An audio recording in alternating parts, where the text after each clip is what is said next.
За сайн байцгаана уу. Өнөөдөр бид нар аудит гэдэг хэсгийнхаа эхний хичээлийг буюу эхний хэрэгслээ ашиглаж та нартайгаа хамт ажиллана. За тэгээд А4-ийн цаас би хэрэгжилж байгаа. Та нар А4-ийн цаас хэрэгжилж болно, хүсвэл дэвтэр хэрэгжилж болно. Та нарын өөрсдийн боломж, хүсэл. За тэгээд би энд ямар ч байсан ингээд хичээл нэг гэвччлээ. Тэгээд өнөөдрийн бидний хэрэглэх хэрэгсэл маань бол арга бол амьдралын хүрт. За амьдралын хүрт гэдэг энэ хэрэгсэл маань болохоор амьдралынхаа чухал хэсгүүдийг харахад тусалдаг юм энгийн боловч маш тийм хүчтэй тус болдог хэрэгсэл. За тэгээд бид нар шинэ амьдралаа зөвөр эхлүүлэх гэхэд хамгийн түрүүнд бид өнөөдөр ямар байна вэ? Нөхцөл байдал юу байна вэ гэдгээ бодтоор харна. За тэгээд жилийн дараа хаана хүрэх вэ гэдгээ бас бид нар хамгийн ихэнд нь гаргасан байна. За тэгэхээр ийм хэрэгслийг бид нар өнөөдөр ашиглана. За тэгээд А4-ийн цаасан дээр би хийж байгаа. Тэгэхээр энэ амьдралын хүрт гэж байгаа юм чинь хамгийн түрүүнд хүртээ зурна. За нэг юм сайхан том тойрог зурчин таны амьдрал. Заавал гоё зурх нь албагүй, мундаг байх нь албагүй. Хамгийн гол нь энэ хэрэгслийг зөв ашиглаад өөртөө хэрэгтэй мэдээллүүдээс авах нь хамгийн чухал. За тэгээд энэ тойрогоо бид нар 4 хуваана. За тэгээд 4 хувааснаа дахиад хуваана. Инхээр бид нар 8 хэсэгтэй болж байгаа. За тэгээд одоо энэ хүртийнхаа амьдралын дугуй амьдралынхаа 8 хэсгийг энд гаргаж ирнэ. За намайг дуурайгаад дагаад бичээд яваарай. За нэг ихнийх нь болохоор эрүүл мэнд, хоёр дахь нь ажил. За энд бол ажил, мэргэжил, карьер гэд бүгд орж байгаа. За дараачих нь болохоор санхүү. Эхлээд ямар ч байсан бид нар хэрэгслээ бэлдээдэг юм. Тэгчээ дараа нь яаж энтэйгээ ажиллах уу гэдгийг би та бүгдэд алхмаар цаагаад дагуулж явж байна. За санхүү. Энд болохоор гэр бүл. Энд бол харилцаа.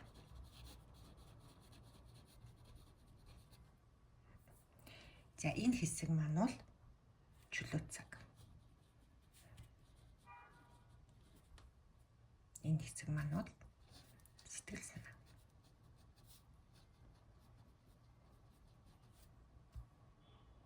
За сүүлчийнх нь буюу 8 дахь нь хувийн хөгжил.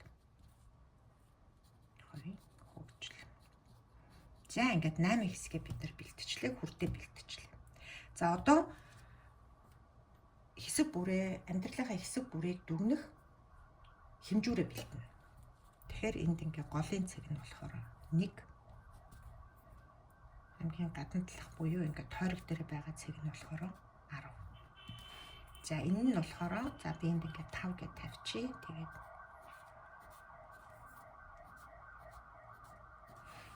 тэгээд та нүдэн баримжаагаараа явна гэвэл ингээд над шиг явчихна. Би бол энд ингээд бүгдөөрэнд нь дунд нь 5-удаа зурчна.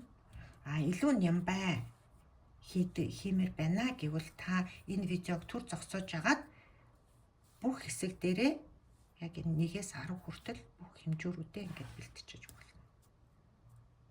Ер нь бол бидний энэ видео хичээлүүдийн давуу тал нь юу вэ гэхлээр та хүссэн үедээ пауз дараа зогсоогоод буцааж эргүүлээд урагшлуулж гүйлгээд гэд та өөрийнхөө тааллаар таавар энэ видео хичээлүүдийг ашиглана гэсэн үг.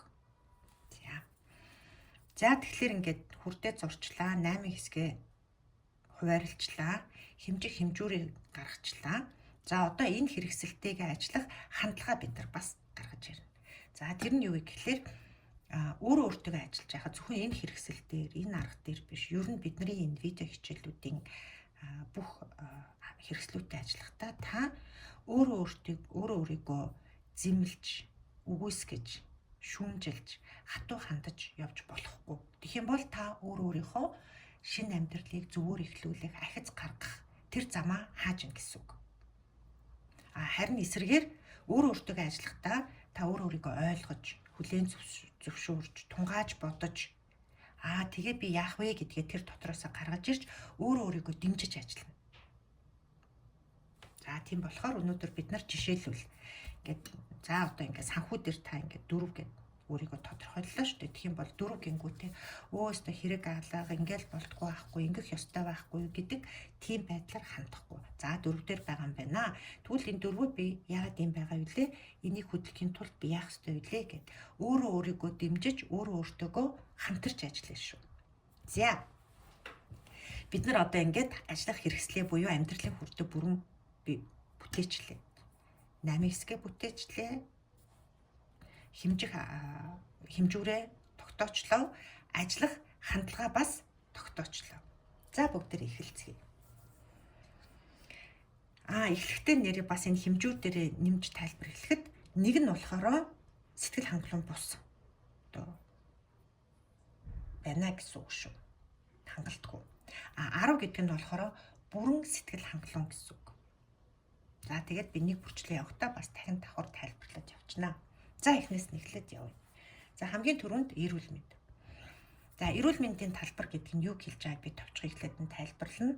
За таны бие махбод эрч хүч, нойр, хооллолт, хөдөлгөөн, сэтгэлийн дархлаа гэд энэ эрүүл мэнд бол таны цогцоороо зөвхөн биеийн эрүүл мэнд биш үү? Ингээд оюун санаа, сэтгэлийн дархлаа, тэгчээд эрүүл мэндэд анхаардаг таны арга барил гэдэг энэ бүх юм орж байгаа шүү цогцоороо. За энэ дээр би жишээн дээр ажиллаа явж байгаа шүү дээ. Тэгэхээр та нар бас өөрийнхөө юун дээр ажиллана гэсэн үг. Өөрийнхөө кейс дээр ажиллана гэсэн үг. За би энэ дээр бол ингээд 6. Би энд ингээд 5 гэсэн юм чи энд ингээд 6 гэдээ явуулчихна. За дараачих нь ажил мэргэжил. За ажил мэргэжлийн талбар нь юу вэ гэхлээр ажлын тантай сэтгэл ханамж, утга учир, урам зориг, өсөлт, ирээдүй хэр байна вэ гэдгийг яг зогсоод харж байгаа шүү. Тийм баймаар байна, тийм болмоор байна гэсэн биш шүү. Яг өнөөдөр та зураг авалт хийж байгаа өөрийнхөө амьдралыг. Тийм болохоор яг өнөөдрийн байдлаар ямар байна вэ гэдгийг гаргаж байна. За энэ дээр бол би 8 гэд тавьчих. Ямар ч байсан тоонуудаа бас тавиа явчих. Дараа нь бид нарт хэрэг болно. За дараачих санхүү. За санхүү маань болохоор таны мөнгөний урсгал, санхүүгийн тогтвортой байдал, мөнгөтэй харьцах таны хандлага гэд энэ бүгд орно. За энэ дээр та өөрийнхөө дүгнэлтийг хийхэд өөрөөсөө асуух асуулт нь би мөнгөний тал дээр тайван байж чадчихна уу гэд тийм асуулт гарч ирж байна. Тэгэхээр минийх энэ дээр болохоор миний кейс дээр гэх юм бол энэ дээр би 7 гэж тавьчихна. За дараач. Гэр бүл. За гэр бүл гэдэг маань болохоор эцэг эх, ах дүү, нөхөр, хүүхэд, ойрын хамаатнууд тэд нартайгаа харилцдаг харилцаа, зарцуулдаг цаг, өгдөг ба авдаг дэмжлэг энэ бүх маань бол орж ирж байгаа. За энэ дээр нэг зүйлийг тайлбарлаж. Хэрвээ та нөхөртэй бол энэ гэр бүл гэдэг дотроо нөхрөө бодно. Хэрвээ найз залуу яг хамт нэг гэрт орж амьдраагүй гэх юм бол харилцаа гэдэг дээр орно шүү. За тэрийг би бас ялгаа салгаад хэлчихье. За гэр бүл. Тэгээд энэ дээр өөрөөсөө тунгааж бодож хаана байгаа вэ гэдгээ ойлгож тодорхойлохын тулд өөрөөсөө асуух асуулт нь болохоор би гэр бүлийнхэнтэйгээ хэр ойр байна вэ, хэр дотно байна вэ гэж асуу. За энэ кейс дээр бол 4. За дараачих. Харилцаа. За харилцаа гэдэг маань бол хүн бол нийгмийн амьтан шүү дээ, тэ. Тэгэхээр найз нөхөд байгаа, хамт олон байгаа. За тэгээд найз залуу байна, тэ. Гэт энэ бүгдийнх маань дотн холбоотой хүмүүсийн харилцаанд орж ирнэ. За тэгээд өөрийгөө тунгааж бодоход өөрөөсөө асуух асуулт нь намайг сонсдог, ойлгодог хүмүүс миний ер нь эргэн тойронд байна уу, хэр байна вэ гэдгээ харна. За энэ кейс дээр бол энэ маань 7 явж байгаа 8.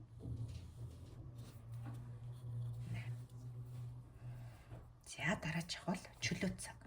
Чөлөө цаг. Ажлын бус цагаа хэрхэн өнгөрөөдөг вэ? Хийх дуртай зүйл, амралт гэд энэ бүх зүйл бол чөлөө цагт орно. За тэгээд өөрөөсөө асуух асуулт нь би өөртөө зориулж цаг гаргаж чадаж байна уу? За энэ дээр бол кейс дээрээ 5-ыг тавьчихна. За сэтгэл санаа. За сэтгэл санааны талбар маань хэсэг маань бол таны дотоод мэдрэмж, өдөр тутмын сэтгэл хөдлөл, амьдралдаа хандах хандлага, хэр эерэг сөрөг сэтгэл хангалуун байна гэдэг маань бол энд орж ирнэ. За тэгээд өөрөөсөө асуух асуулт, би сэтгэлээрээ өөдрөг байж байна уу? За тэгэхээр энэ дээр бол төлөв. За тэг хамгийн сүүлчийн хэсэг маань бол хувийн хөгжил. За хувийн хөгжил маань бол мэдээж хэрэг ойлгомжтой. Тэгээ тодорхой товч хэлэхэд бол өөрийгөө таних, суралцах, шинэ ур чадвар эзэмших тийм хэсэг байгаа. Тэгээд өөрөөсөө асуух асуулт, өөрийгөө таних, би өөрийгөө таньж өсөж хөгжиж байна уу? За энэ дээр бол 8.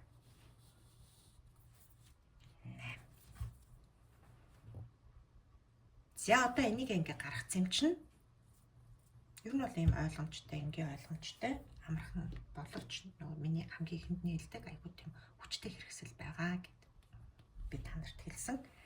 За тэгээд одоо энийг өөртөө илүү одоо дүгнэлт рүү орно шүү дээ. Тэгэхээр энийг өөртөө илүү сайн тодорхойлж харахын тулд та энэ гаргасан өөрийгөө тодорхойлж гаргасан хэсгүүдээ ямар нэгэн байдлаар тодруулчих. За би бол энд ингээд ногоон маркер аваад ингэж байна. Хэрвээ таны гар дор өнгөт маркер байхгүй бол та зүгээр энийг биччихсэн балаараа тодруулж болно. Би хамгийн гол нь та нарт зааж өгч байгаа болохоор бас өнгөөр ялгаж та нарт илүү ойлгомжтой харагдуулахыг хүсэж байгаа шүү.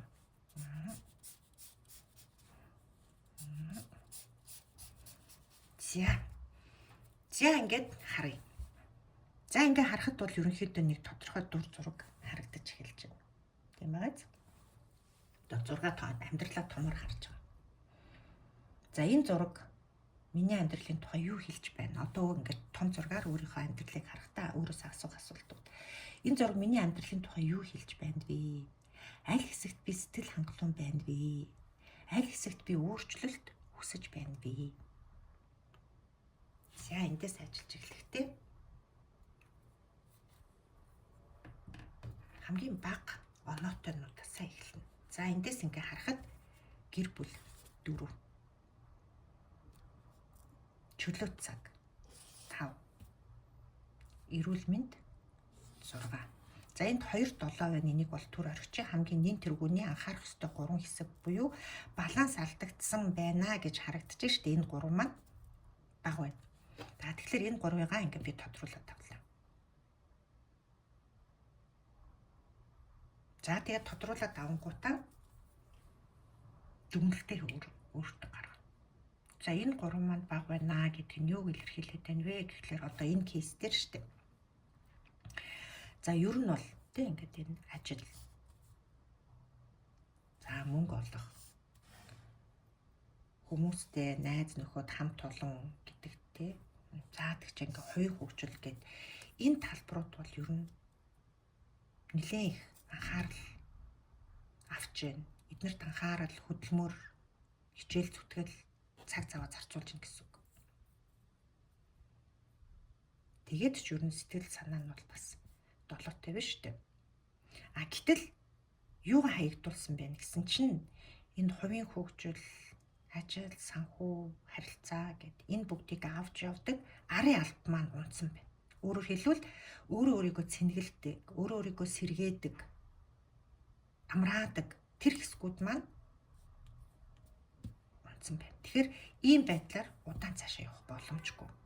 Яг л гар утас шиг аппликейшнуд биш үү те, эдгээр аппликейшнуудаа ажилуулад цэнэглэхгүй байх юм бол тун удалгүй улаан лугаа орно, тун удалгүй ямар ч гоё гар утас байсан, ямар ч сүлийн гоё мундаг загвар байсан өөрийгөө цэнэглэхгүй бол унах юм байна. За одоо жишээлбэл би эндээс ийм дүгнэлт гарч ирж байна гэж энэ кейс дээр ярьж байгаа шүү.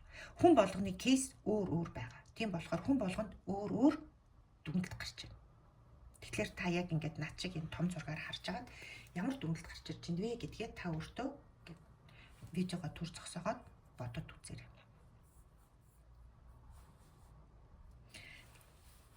За тэгээд дахин сануулхад энэ дүр зургаа хараад өөртөө ажиллаж байхдаа өөрийгөө шүүмжлэхгүй Харин хаана байна, юу болоод байна гэдгээ ойлгох гэж л энэ хэрэгслийг ашиглаж байгаа. Тэгээд бидний гол зорилго бол өөрийгөө дэмжиж урагшлах явдал шүү дээ. Тийм болохоор өөрөө өөртөө хатуу хахир хандахгүй, өөрийгөө одоо хүндэтгээд хайрлаад бас л энд чинь зөндөө ажилласан байна, зүтгэсэн байна тий. Тэгэхээр дараагийн алхам юу байх вэ? Юун дээр анхаарах вэ гэдгийг эндээс гаргаж ирж байна. За тэгэхээр одоо танд энд эхний бол тий ингээд дүгнэлт гарч бичсэн шүү. Өнөөгийн нөхцөл байдалтай хийж байгаа дүгнэлт. Тэгэхээр яг саяных шиг тий би бол одоо энд ингээ 2-3 сая өгүүлбэрээр дүгнэлт хийлээ шүү дээ тий. Тэднийг та өөртөө энд ингээ бичээ яваа шүү. Яагаад бичиж ийн вэ гэхлээр өөрөө энэ хэрэгсэл маань бол хамгийн анхны хэрэгсэл энтэйгээ цаашаа үргэлжлүүлээд ажиллана. Дараа нь энийг эргэж харж дүгнэн.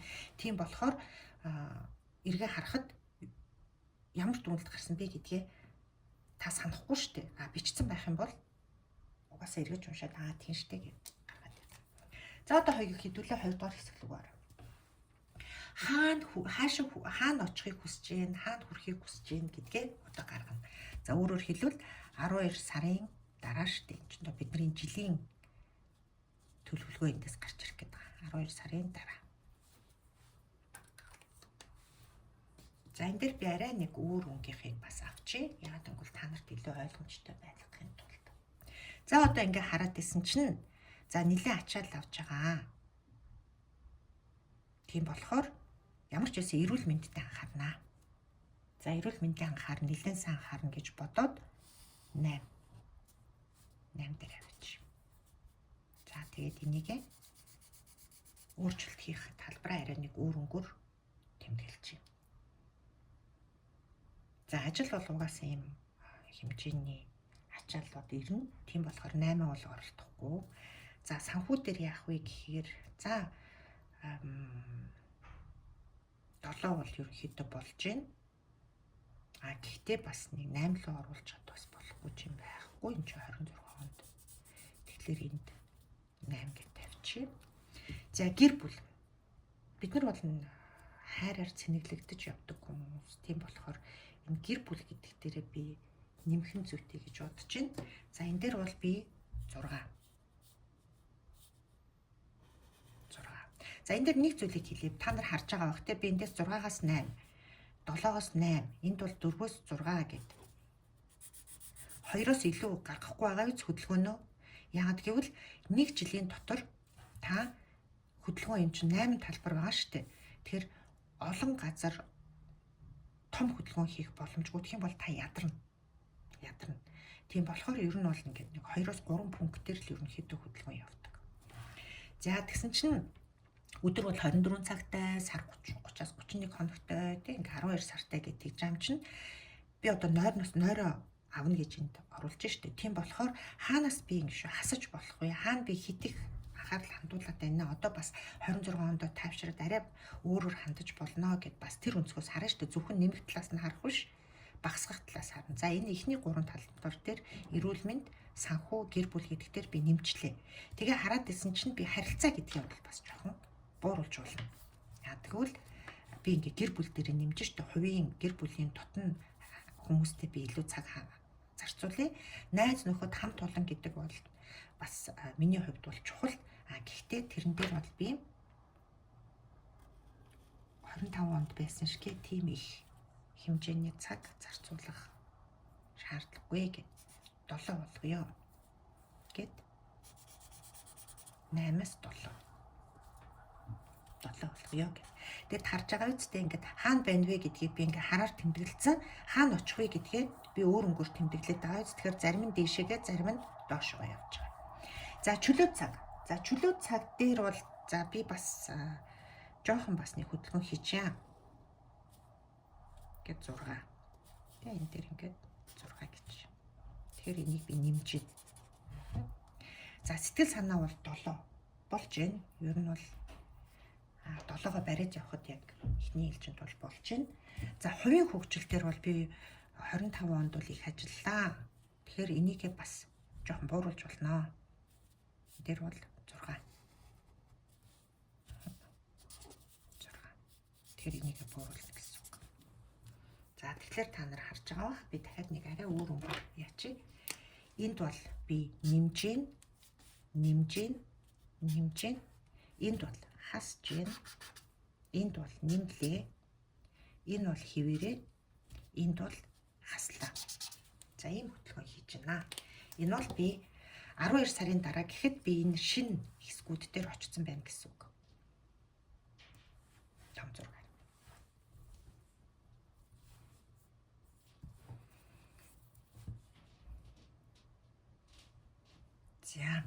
За одоо тэгээд бид нар сая энэ хэрэгслээ ерөнхийдөө ашиглаад дууслаа. За тэгээд одоо эндээ өөртөө 2 дахь буюу хэсэг дээр зөвлөмж. Өөртөө одоо зөвлөмж бичнэ. За энд бол ингээд харж байхад те ямар зөвлөмж гарч ийн хэр чинь. За гэр бүлийнхэнтэйгээ харилцаагаа уулзалтаа хамт цаг өнгөрүүлэхээ нэмнэ. За тэгэд энэ дээр бүх тэгж зөвлөмжүүдийг нарийн бичсний хэрэггүй шүү. Эндээс харснаа л гол бичнэ. Яа гэвэл манай 2 дахь хэрэгсэл бол энэ хөдөлгөөнүүд хийхин тулд би яах ёстой вэ гэдгийг бүр нарийн задлана. Эндээс бол зөвөр гол зөвлөмжүүд ажилланаа тий. Гэхдээ өөртөө цаг гаргана. Тий гэр бүлдээ цаг гаргана. Өөртөө цаг гаргана гэдэг нь болохоор амралт тий эрүүл мэнд